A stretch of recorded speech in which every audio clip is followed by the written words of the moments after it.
The SOW, Secretary of War, previously the Secretary of the Department of Defense, SecDef, that was it. Oh, that's different now. Anyway, the SOW, Pete Hegseth, has taken the very important move of reducing the number of faiths expressed by service members. I can't remember what I declared myself. I think it was some kind of a Christian flavor. It was easier to do that than anything else. I don't think they had atheists when I was in, many years ago. But anyway, out of 200 plus faiths, they cut out 180 of them, leaving 31. And 22 of those are, surprise, surprise, Christian. Atheist was cut out. I think atheists came in after I was in the service and then departed after I left. So I don't know how that's going to affect war and the Department of War. They say there are no atheists in foxholes, but there's not as many foxholes as there used to be. And the idea of a chaplain for the atheists is just fascinating. I could have done that job. You know, the poor guy's dying of a bullet in the head, and you have to give him comfort at the very end. And if you're a Catholic chaplain, you ask him to confess his sins, and then you forgive him on behalf of God. If you're an atheist chaplain, I think you just say, hey, bad luck, brother. You know, better you than me. See you in the next life, maybe. Anyway, that's enough for religion. I did, when I was looking at this story, wonder if the declared sexual preferences had been altered too, but then I was reminded of Don't Ask, Don't Tell, and that whole mess, which if you're young, you may not remember. But anyway, they don't keep track of what declared sexual affiliation people have, just the religion. There's a whole can of worms to be investigated in all of that. The Office of the Director of National Intelligence has a new director since the resignation of Tulsi Gabbard. This is interesting. This is related to the story that I'll get into about CIA gold being missing and somebody being arrested for something unrelated, but they have the gold. Anyway, the Office of Director of National Intelligence, new director is Bill Pulte, formerly of Fannie Mae and Fannie Mac, housing finance, and he comes from a house building and financial background. And he's replacing Tulsi Gabbard, who quit. Also, Fox Kennedy, what a great name, a daughter-in-law of JFK Jr., who's over at HEW, or the Department of Health. She quit too. You know, when you see a lot of people, let me say people, not rats, people departing a ship, you might suspect it's taking on water. So this new guy's got a chance, Bill Pulte. I wonder if there's any gold bars left, or yeah, there must be. It was only $45 million worth. The DIA, which reports to the ODNI, the Office of Director of National Intelligence, somebody I used to feed intel to when I was in the Navy, has flagged an increase in Israeli activities attempting to assess internal debate in Washington re the war with Iran. The White House, in concert with the Israeli embassy, say this is false, nothing here. But I think the fact that the Defense Intelligence Agency put this out, knowing that himself wouldn't like it, means that maybe they're playing a bit of a double game, telling the Israelis to back off a bit and listen more carefully to when Washington says we want to get uninvolved with this war. You're on your own again. So we're not only dropping the Gulf states to their whatever fate they have to arrange with Iran, we're doing the same to Israel. which puts them back where they were. But we shall see on that one. But a lot of stuff happening around the intel community, who are in the difficult position of knowing that they really, to be useful, have to supply accurate information. I mean, not what you want to hear, but what really is going on, so that if you're rational, you can plan and deal with reality versus fantasy. Probably not a popular way to approach things in Washington anymore. Okay, the gold, 303 bars, 1 kilo each, 1 kilogram of gold, worth about 150K each. 303 of them multiply out to north of $40 million in U.S. currency. A former CIA employee, a senior officer, was arrested on 19 May of this year. In the course of the arrest, it was discovered he had $45 million in gold that belonged to the CIA. I presume it belonged to them, but he was not charged with stealing the gold. He was not charged with having $2 million in CIA cash of some nationality. I don't know that it was USD. But the single charge that he was put in jail for was the theft of public money, and that didn't relate to the gold. It was because he had allegedly falsified timesheets in claiming unused leave from the U.S. Naval Reserve, I presume. Oh, the gold thing is only a small part of this guy's story. What's his name anyway? David Rush, I think. It's in here somewhere. I'm looking through my notes. Yeah, I think it's David Rush. So there's the gold. There's also something he apparently bought with some of his cash or with the gold, and that is about 2.5 dozen Rolex watches. And I'm vaguely aware how much a Rolex watch, a classical collector's thing, can be worth. So this is not really a bad way to stash money. Rolex watches, and there might be a few other things. And he probably went out to expensive restaurants. Well, his history is very interesting.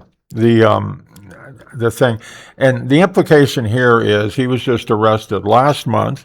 Chelsea Gabbard quit not much more than a month ago. Her assistant at DNI, also Fox Kennedy, JFK Jr.'s daughter-in-law, she also quit about a couple of weeks ago. I can't believe that these things are not related. People leave, it means it's pretty serious. Well, this guy, David Rush, graduated high school about 98, enlisted in the Navy as a seaman apprentice, just like I did. And but he was pretty inventive, and by 2003, he applied for a commission. He applied to become an officer in the Navy. Requires a college degree, and he was right on the job there submitting a transcript from a prominent college, university. Problem was he had totally fabricated the transcript. He should get a gold star or a gold bar for having cojones, as they say down here. But this was just the beginning of his fabrication of credentials. So he was in the Naval Reserve, and at some point his active duty ended. And I don't know what he was doing up until 2009, but that's when he finally landed a job, after many unsuccessful attempts, with the Central Intelligence Agency. And there's not much said about him in what's been reported so far, but in 2015, he resigned his commission. That is, he resigned from the U.S. Naval Reserve. The next bit of information on him is in 2019, he applied for a high-level senior position with the CIA, and in that application, he cited 2 college degrees, which were fabricated, didn't exist at all. The colleges had never heard of him. And at some point, maybe in 2019, maybe prior, he indicated that he had been the director of an organization in the military, the Army Navy Joint Weapons Test Facility or something of the sort, where he had 145 people reporting to him testing weapons.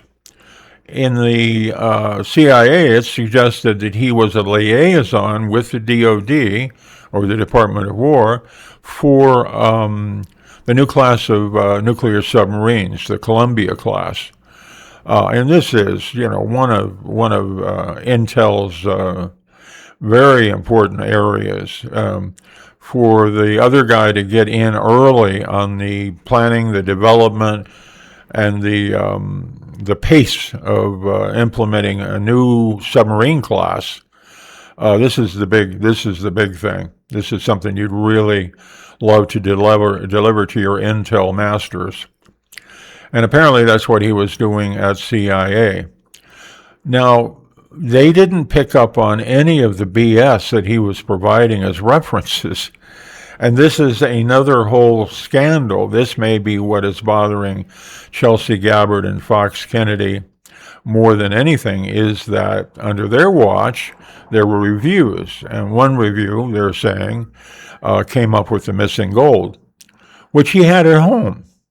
It wasn't locked up somewhere at CIA with him being the person that was going to do something with it on behalf of CIA.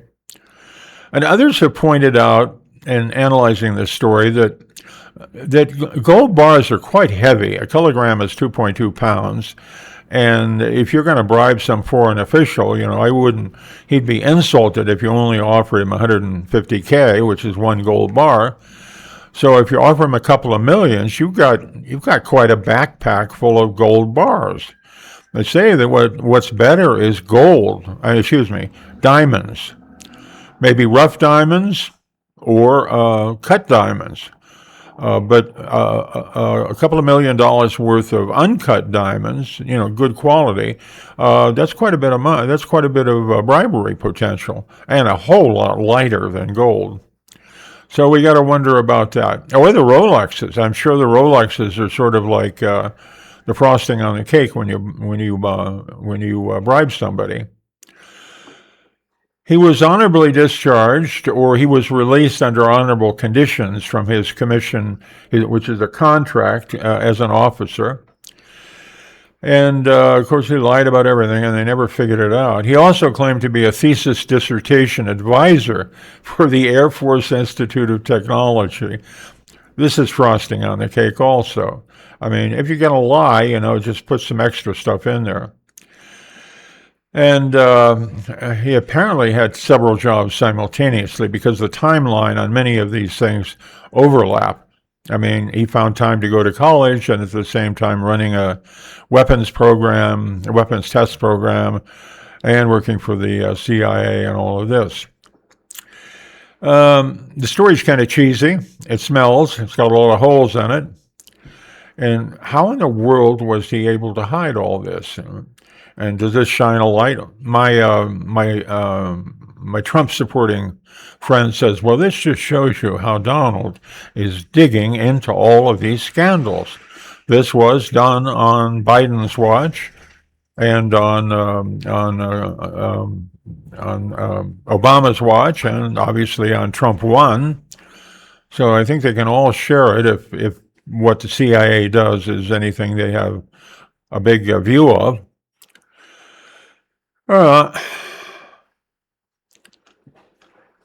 Yeah, so I'm looking at these notes on him.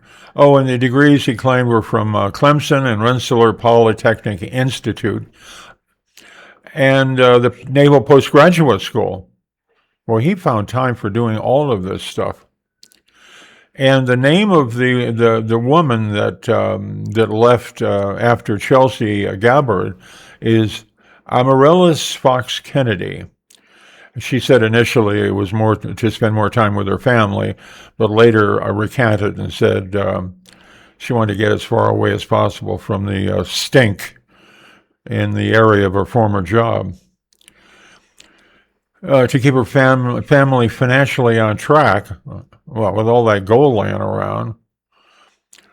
And speaking of the Wall Street Journal, Fox Kennedy said she actually quit over concerns about the CIA's use of taxpayer funds, particularly the unsupervised movement of gold bullion.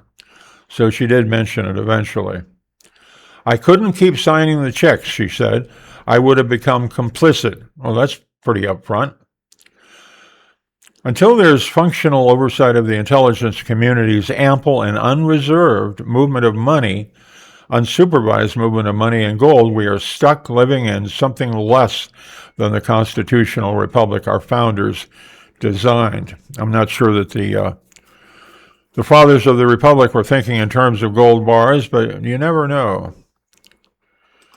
Well, that's all the news that isn't fit to worry about. A distraction, a lot of people tell me, and it certainly is that, whether part of a vast conspiracy or not, I don't know, but it is certainly distracting because I don't see anybody in Washington doing the people's business. That's the last thing they even pay lip service to.